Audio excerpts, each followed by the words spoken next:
Hello les Madridistas, hello à vous les amis.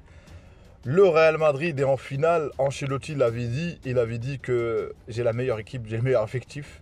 Il l'avait dit au début de saison, j'ai besoin de personne. Finalement, il a eu raison. Les résultats donnent raison à un entraîneur. Ils peuvent donner tort. Mais ce qu'on sait, c'est qu'aujourd'hui, cet entraîneur qui était à Everton, qui a baissé son salaire, je crois que c'est ça, hein, il a baissé son salaire et il est venu au Real Madrid avec, voilà, avec son expérience du Catenaccio, son expérience de rencontrer énormément de grandes stars de la nouvelle génération, son approche du paternel, en mode sentimental, son approche aussi, il n'y a pas que les sentiments, il y a le pragmatisme, il y a un joueur qu'il faut mettre, voilà, il a reconnu par rapport à Brahim qu'à un moment donné il n'avait pas beaucoup de temps de jeu, il lui a donné du temps de jeu, il a reconnu par Daguerre, il lui a donné quelques temps du jeu, donc il suit son chemin, il peut se tromper sur des campos, il peut se tromper tout ça, mais il ne se trompe pas sur le projet, il ne se trompe pas sur l'objectif. L'objectif, on a atteint de gagner cette Liga déjà. Et là, on va jouer à Dortmund. Ça va être une finale. C'est sur un match. Ça ne veut pas sous-estimer l'adversaire. L'avantage qu'a le Real Madrid, être humble, être voilà, convaincu comme quoi l'adversaire, ne pas le sous-estimer et de rien lâcher. Cette irrationalité qu'on a dans ce club-là, on ne peut pas l'expliquer. Même nous, en tant que supporters, vous nous dites, depuis je ne sais pas combien de temps qu'il y en a qui suivent, hier, beaucoup de nouveaux supporters ont choisi de supporter le Real Madrid. Je vous dis, ils sont énormes. Sans parler de ceux qui sont petits, ceux qui sont nouveaux, je ne sais pas quoi. Parce que ce club te procure quelque chose que des autres clubs l'ont pas. Ils l'ont pas. Notamment, vous pouvez parler de Madrid, vous pouvez parler de l'arbitrage, vous pouvez parler de toutes sortes de choses. Ça, c'est que de la jalousie. Et à la Madrid pour la 15e. Donc cette vidéo, c'est une vidéo pour notre club. Donc abonnez-vous, commentez, likez, place à la vidéo. Dans ce club-là, si on fait des références contre City, tu as Rodrigo. Rodrigo ne débarque pas de nulle part. Rodrigo c'était déjà une star de notre équipe aussi. Et qui te met le 2 buts de la remontada contre City. Là, tu as encore une fois un changement d'avoir mis Rossellou, d'avoir tenté Rossellou. Parce qu'on a bien vu, c'est pour ça que je vous dis, le but qui a été mis contre Cadiz, le troisième but où il a énormément de loupé, était important pour le moral. Ce joueur qui a été supporter du Real Madrid, même en n'étant pas au club, et aujourd'hui, il est en demi-finale. Donc c'est pour ça, cette recette, tu peux pas. Cette recette, c'est l'instinct. C'est l'instinct. C'est aussi ce qu'Ancelotti donne l'inspiration quand on est mené, quand on coule, quand il y a le naufrage. Bah, il n'y a rien. Le mec, il est comme ça. Est-ce que c'est ça? Et c'est pour ça que la coutume de faire ramener chaque joueur au Real Madrid, de les faire franchement visiter le club, voilà, de faire visiter les trophées, tout ça.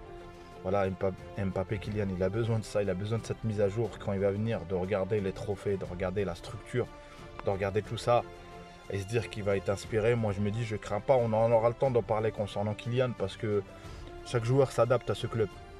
Chaque joueur s'adapte. Lui, il est là pour faire une remontada concernant ses titres, en tout cas ses titres au niveau des collectifs et aussi personnels. De toute façon, donc ça veut dire en gros, bah, c'est à lui de nous prouver, c'est à lui de nous prouver. Le Real n'a rien à prouver. On a eu des légendes et c'est pour ça que ça fait plaisir. Concernant le match de hier, les amis, sincèrement, c'est pas que j'y croyais pas, mais je voyais le Bayern bien en place, bien structuré. Combien même on était au-dessus d'eux, combien même vraiment, hier on a vraiment franchement mis de l'avant, de l'attaque. Hein, de l'attaque. Et là, ça parlait de défense, le Real Madrid. Joue en défense, le Real Madrid. Voilà, c'est quoi ce club, tout ça. Mais on a bien vu déjà sur le contre, Ferland Mendy a été très bon, a été très bon défensivement. A été même sur l'action, on va dire offensivement, sur l'action du but, voilà, quand je crois il tire Vinicius, bah, c'est lui qui a un petit peu, il emmène un peu le joueur avec lui. Donc on ne savait pas que c'est là avoir une erreur ou pas. Donc voilà, ça veut dire c'est une prestation collective, c'est une prestation. Rodiger, qu'est-ce que tu voulais en vouloir concernant le contre Davis et le face-à-face? Sur ce but-là, les amis, si vous regardez bien, sur le contre, Carvajal couvrait le joueur, donc c'était le rôle d'un milieu défensif d'être là, je pense, Kroos. Et voilà, parce qu'il y avait le décalage, donc voilà, vous connaissez Kroos, c'est à ce moment-là, je ne sais pas combien de minutes, il n'avait pas la force. Donc c'est-à-dire ça veut dire Rudiger s'est exposé en one-on-one avec Davis qui a été très technique et a frappé du pied droit. Donc voilà, mais bon, l'essentiel, ça c'est des faits de jeu qu'il y a eu, mais les faits de jeu majeurs, c'est qu'on lâche rien. On lâche rien avec cette équipe. Bellingham, où il y en a, il lui tombe encore dessus. Ils veulent que Bellingham marque tous les jours en fait. J'ai dit dans une vidéo là, c'est quoi ce délire sur Bellingham? Il a fait un bon match, il a fait un top match au niveau des récupérations. Au niveau à un moment donné, il se jetait pour pas que le Bayern relance le ballon 2-3 fois. Au niveau d'être lucide, il a subi des fautes. Donc voilà, et c'est pour ça que les entrants, Modric, Brahim, qui a activé le côté droit, je pense. Donc franchement, ça fait plaisir. Ça fait plaisir. Et Rosselló qui te marque une histoire et qui te marque un club parmi d'autres noms, tu avais une pléiade de stars dans le club. On a invité Oliver Kahn pour voir la victoire du Real Madrid. Donc voilà, c'est le Real Madrid qui a invité ce club. Franchement, on donne du bonheur à tout le monde. J'ai vu même Rui Ferdinand, je crois que c'est ça, je pensais ça, l'anglais, l'international anglais, qui était joyeux. On dirait, il kiffe le Real Madrid. Je savais même pas, moi. Je savais même pas, franchement. Beaucoup de haineux peuvent avouer comme quoi ce Real est unique. Après, venir me dire, ouais, il nous faut du beau jeu. Le Real Madrid fait du beau jeu. Le Real Madrid, hier, s'est procuré beaucoup d'occasions. Les probabilités de but, franchement, on est loin. On est loin. Donc, Tuchel croyait faire un braquage.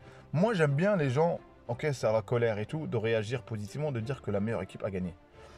Le but, l'action de Fedjo, on le sait, ça n'a pas besoin de polémiquer dessus. Les joueurs se sont arrêtés, tout ça. Donc, qu'est-ce qu'on peut, qu'est-ce que tu en sais que tu aurais marqué?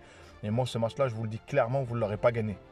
Ce match-là, même si vous aurez égalisé, vous ne l'aurez pas gagné. Vous aurez subi, parce que vous n'avez plus rien comme joueur. Et Tuchel peut se reprocher à lui-même d'avoir éliminé toutes ses cartes et d'avoir laissé les clés au Real Madrid avant que le match se finisse. Et le Real Madrid a fini la mission avec tous ses joueurs, avec toute cette armada. Et franchement, incroyable d'avoir sorti City, d'avoir sorti voilà, le meilleur club sur l'instant T, on va dire, sur le jeu, sur tout ça. Et de venir nous dire, voilà, est-ce que c'est mérité ou pas? Le Real Madrid va arracher la 15e et vous continuez sur l'équipe, l'autre, la Johan Mikou, qui te connaît sincèrement. Sincèrement, si tu ne serais pas chroniqueur, qui te connaît? Qui va se rappeler que tu jouais, je crois que c'est ça, tu as oublié en Allemagne, le Werder de Brême? Qui va se rappeler de ça? À part rager sur l'arbitrage, tout ça. Donc voilà. Le Real boss, le chef, comme il a dit, du commandant de bord, c'est, on va dire, c'est Florentino. Les marins, c'est Ancelotti, tous les autres joueurs. Et ce club-là fonctionne comme ça. On a une période galactique, mais avec du pragmatisme, avec des joueurs jeunes. Parce qu'on a eu des galactiques assez âgés. C'est ça la différence, la nuance qui a fait la bascule. On a des Brésiliens jeunes, on les vend à 27, 28, 29. Et ça, c'est important. Je vous expliquerai pourquoi je dis ça. Parce que les Brésiliens, ils ont tendance à flancher à partir de 28, tout ça. On connaît pourquoi. Donc j'en parlerai plus tard. Mais là, c'est le moment de joie, le moment de fêter tout ça. La 15e, Hala Madrid. Si vous n'êtes pas encore abonné, abonnez-vous au contenu si vous appréciez. Commentez, likez. Ciao, ciao. À une prochaine vidéo.